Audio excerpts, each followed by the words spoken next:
Welcome to the Z Files. I'm Ellie from crystallinks.com, and today I want to talk about not climate change per se, because that's a whole workshop full of information, but you do know that the weather patterns are changing. I mean, if you haven't figured that out already, then step outside, okay? Because everything is changing. The weather has become totally unpredictable, and we're learning to adapt to that. Is it going to rain? Is it going to not rain? What's going to happen?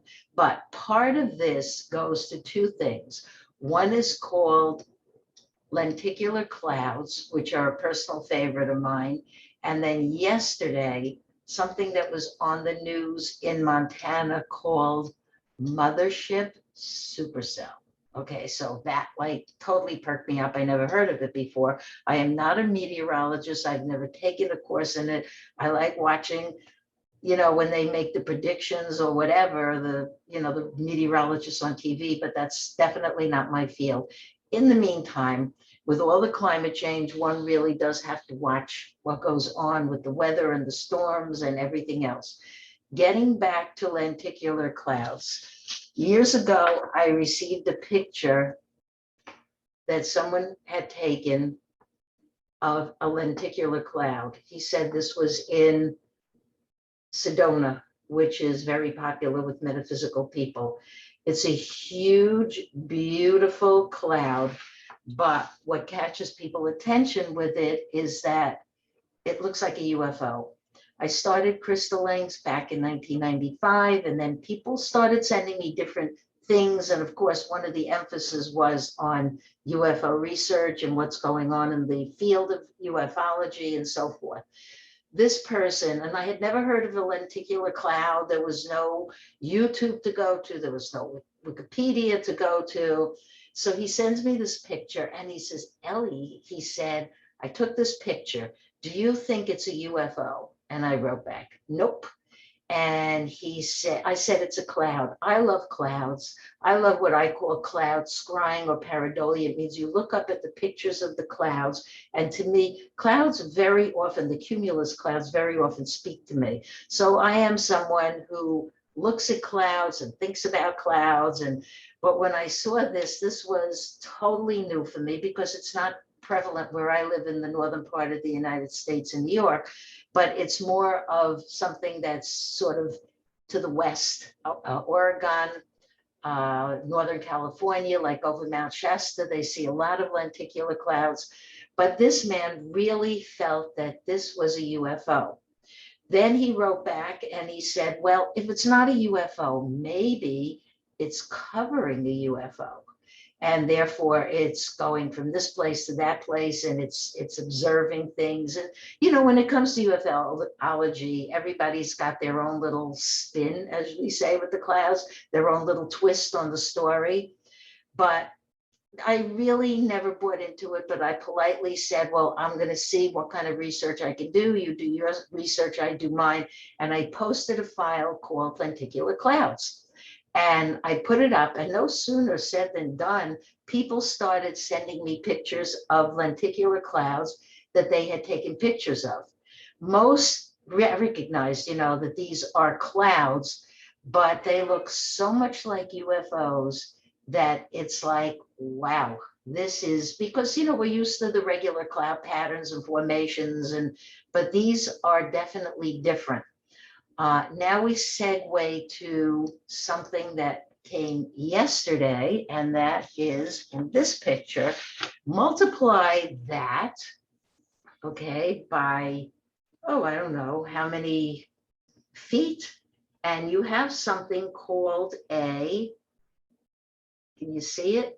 Mothership Supercell. This was taken in Montana. It's part of the video that two meteorologists did while they were chasing storms. I'm not a storm chaser either, but it's a very fascinating phenomenon. The Mothership Supercell is part of Supercell, okay? And Supercell, I got a little info on it, says a supercell is a thunderstorm characterized by the presence of cyclone activity, okay, with an updating, an updraft, a rotating updraft.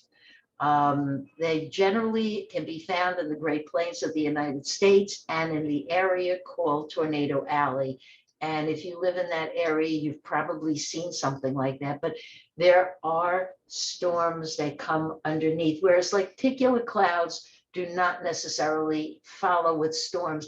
They seem to hover over mountains. They like mountains. Yeah, I'll put all the research up so you can look into it and see if it appeals to you. But they like mountains, and that's why people, especially in Mount Shasta, where it's big on ufology and metaphysics, and Sedona, another place with similar programming, it's something very interesting and connected. I don't think they surround UFOs. I suppose they could, but I've never thought so. I think they're interesting. I think they're beautiful. If you check around on YouTube, you're bound to find some really beautiful ones. If you get them, to me, they look like, when I see them in white, they look like shaving cream, the foam, or maybe whipped cream, even better. But that's what they look like, and that give the effect of spirals, and maybe that's why people see them as some sort of UFO or UFO cover or something like that. They're really not. They're really a very interesting weather phenomena, and we do follow weather phenomena today because things are escalating in that department. So with our mothership, I don't think anyone was taken unless a storm came and whooshed them up, but it's very interesting. I'm going to post a video so you can have a look. It was on Inside Edition last night and other places on the internet. And it's really quite interesting to watch natural phenomena at play. I suppose if you're a Native American who lives in these places, you feel that maybe you can tune into storms and things of that kind. I've met Native Americans who feel they are connected to creating rain or stopping rain or whatever. I seem to have a way with weather myself. I enjoy telling people, now watch the storm, it's going to move off the coast, and within less than 5 minutes, it's gone. So I do play around. I don't know what that's about, really. You know, I don't want to say I have powers or anything, but somehow I'm connected to clouds. I'll sit at my table reading a client, and I'll see these cloud formations, and we'll look up at the clouds, and I'll tell them, you ask me a question, and it's going to be, the answer is going to be shown in the clouds. And as we sit there, almost immediately, the clouds will form something that answers the question of the person. Sometimes we think maybe it's a spirit. Like, let's say you have a deceased parent and you say, oh, my father did that. He made that. That's familiar to him, you know? Who knows? I don't know. There's so many unanswered questions in metaphysics that it's just, you got to take it all with a grain of salt. You got to be careful about all of that. But when it comes to lenticular clouds, to me, they're very special. And this mothership really is one super, not supercell to me, it's one super lenticular cloud.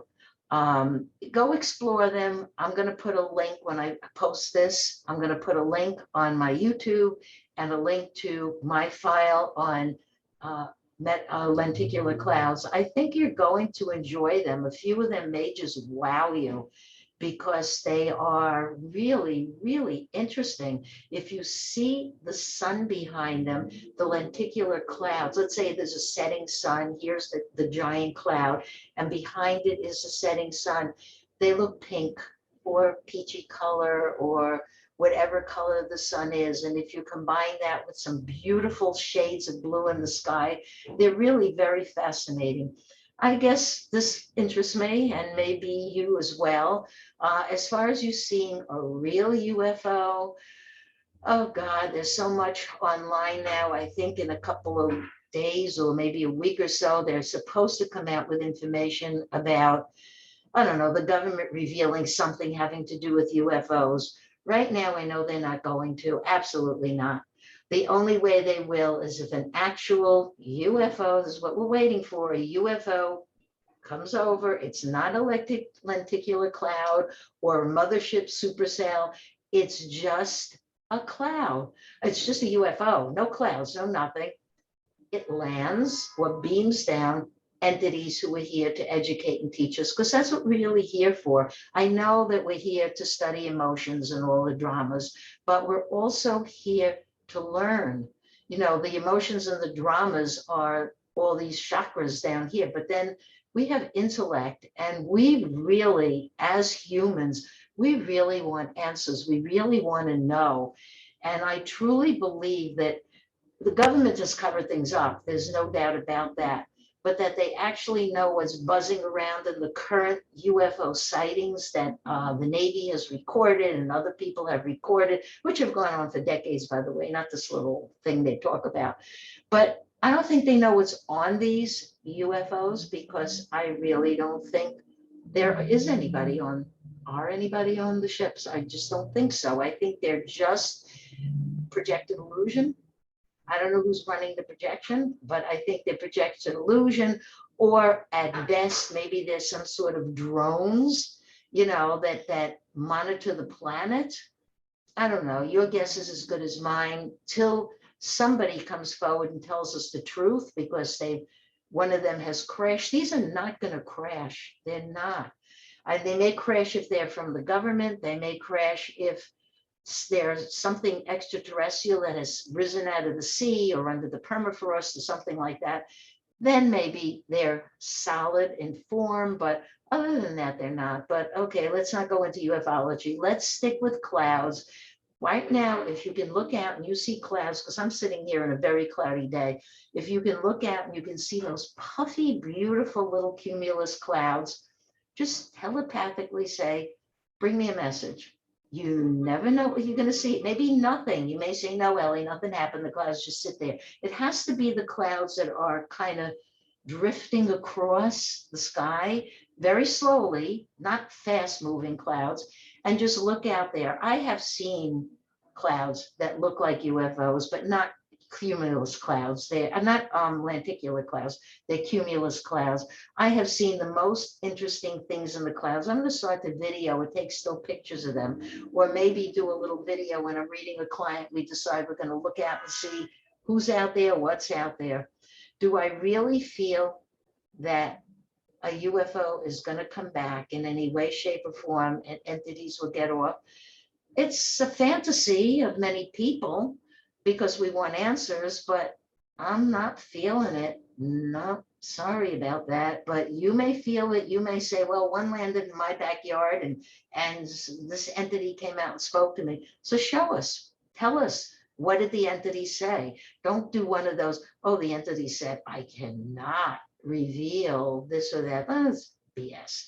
Just make sure that you know who it is, where it comes from, and that's about the size of it. So on that note, I hope you look out and find a cloud that pleases you. If not now, maybe when you go outside and you're just sitting and relaxing, you know, in a park or on a bench somewhere or wherever it is, talk to the clouds. They really, for some reason, they do respond, at least to me and others that I know. So on that note, enjoy the clouds, enjoy the Mothership Supercell storm that I'm going to post. And I'm sure there's others that other people will be posting, because at the end of the day, everything is accelerating, including climate change. So let's hope for the best. That's all we can do. Maybe a ship and some entities will come down. Maybe it'll turn out to be government and they're like, you know, we're not telling them anything. There's nothing more annoying than being told, we can't tell you because. And if the because is religion, or the because is something that makes no sense in 2021, just tell us. We can handle it. I mean, you know, this planet is going through all these changes anyway. We can handle anything. Let us know. On that note, I say thank you and enjoy what I call cloud scrying, pareidolia, or look for the lenticular clouds. If you live in states like Northern California, Washington State, Oregon, and even going up into Canada, you're going to see some interesting things over the mountains.